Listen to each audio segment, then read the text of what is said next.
Salut Jay, question super pertinente à propos de la concentration, s'il y en a plus dans les régions rurales ou urbaines, puis celle à propos des moyens pour l'éliminer quand on a une forte concentration de radon. Premièrement, avant on disait que dans le rural ou urbain, on considérait qu'il y en avait plus, mettons, à Québec puis en Oka, ok.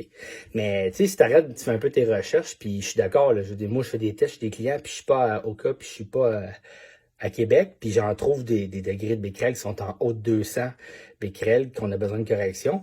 Ils disent qu'il y en a partout. Puis je suis bien d'accord avec ça. Le problème avec le radon, c'est que c'est normal, tu sais, c'est comme la fragmentation de la terre, puis l'uranium dans la terre qui remonte, puis il y en a partout. Là, tu sais, c'est pas comme s'il y avait des places qui étaient exclues, il y en a partout.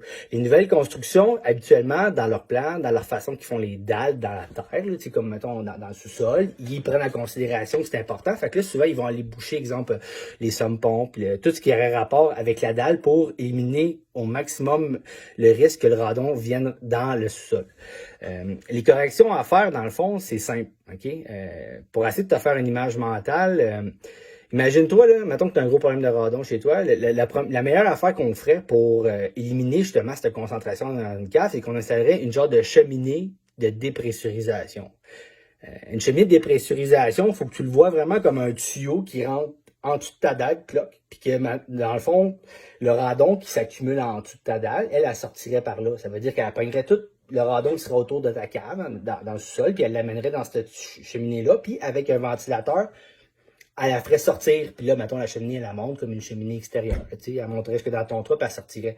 Le problème avec ça, c'est que il faut que tu aies, mettons, en dessous de ta dalle, il faut que tu aies l'exemple du 3/4 net. Il faut que tu aies un sol qui est drainé, qui est bien drainé. Parce que je te donne un exemple, tu installes une cheminée de regard parce que tu as un problème de radon chez toi, mais en dessous de ta dalle, c'est du sable. Le problème, qu'est-ce que ça va faire, c'est que ta cheminée va être là, elle va être supposée fonctionner puis tout, sauf qu'elle n'arrivera pas à tirer l'air de toute la dalle parce que du sable, c'est tellement compact qu'elle n'arrive pas à tirer l'air partout, fait qu'elle n'arrivera pas à bâtir une dépressurisation en dessous de toute ta dalle pour que le radon s'en aille.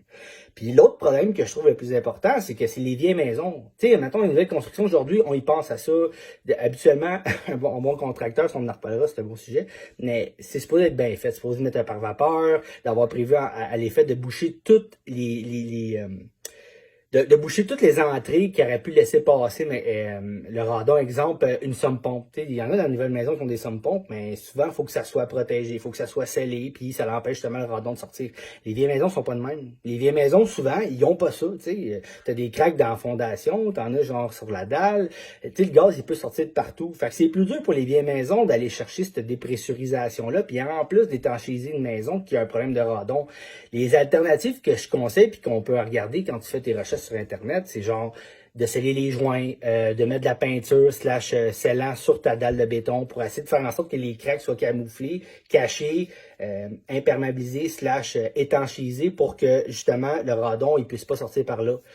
Les autres moyens, ça serait tu sais, mettons, si je regarde vite de même, rénover les planchers du sol, en particulier les sols en terre, c'est ça que je te parlais, tu sais. T'as un problème de dalle, tu vas commencer à pâter toute ta dalle parce que t'as une dalle à grandeur, ça se fait pas, là. Tu sais, je veux dire, tu vas avoir un deuxième budget juste pour ta dalle, ça marchera pas. Fait que les autres, ils disaient justement de le ventiler. Le ventiler, je trouve que c'est quand même une bonne solution. Tu sais, un tire-pète dans une chambre de bain, ben imagine-toi que si tu baragouinerais quelque chose d'un système de ventilation qui prendrait en bas de ta dalle, mettons ta dalle, puis là tu installes un système de ventilation à la base là, puis qui va pitcher dehors, tu vas diminuer ta concentration.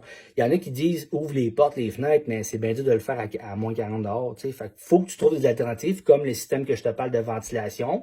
Puis si ton sol est adéquat, d'y aller avec un système de dépressurisation qui sert à enlever justement le radon puis le pitcher dehors. Ça, c'est les grosses affaires que tu peux faire et qui vont vraiment t'aider. Puis ça va faire en sorte que ton radon va être éliminé.